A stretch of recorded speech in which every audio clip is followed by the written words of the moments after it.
अब 1 किलोमिटर बाँकी छ। अहिले हामी लोमङताङ आइपुग्न लाग्यौँ।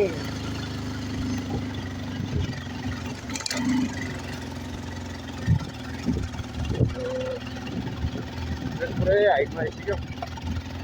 म्याक्सिमम हाइटमा आइसकेको हामी। अझै फाइनल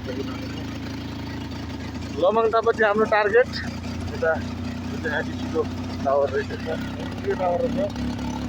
पुरै सोलर टावर निर्माण गरेको। डाटा प्याकिङको लागि केही वेट परेर दाजु यो लोमनथाङ कताबाट जाने हो?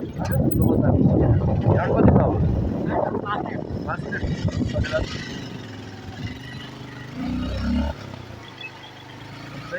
आयो है लोमनथाङ। आयो है आयो। यहाँबाट ओह्रालो त्यहाँ रहेछ लोमनथाङ। चाइना पुलको यहाँबाट 20 किलोमिटर छ होइन? लोमङताङ है गाइस, लोमङताङ चाहिँ यस्तै रहेछ। क्या स्लिप हो गयो?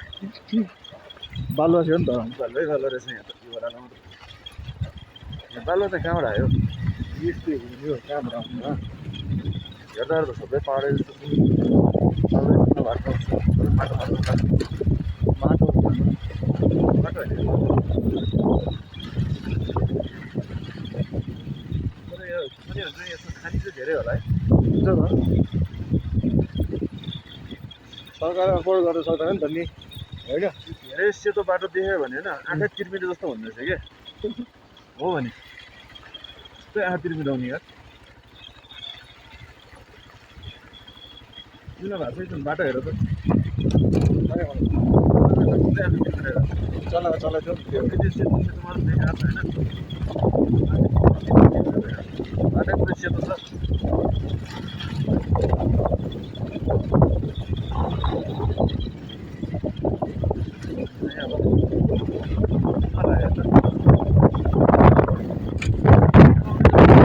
गाडी पनि यति मजा हुँदैन। आफ्नै गाडी हो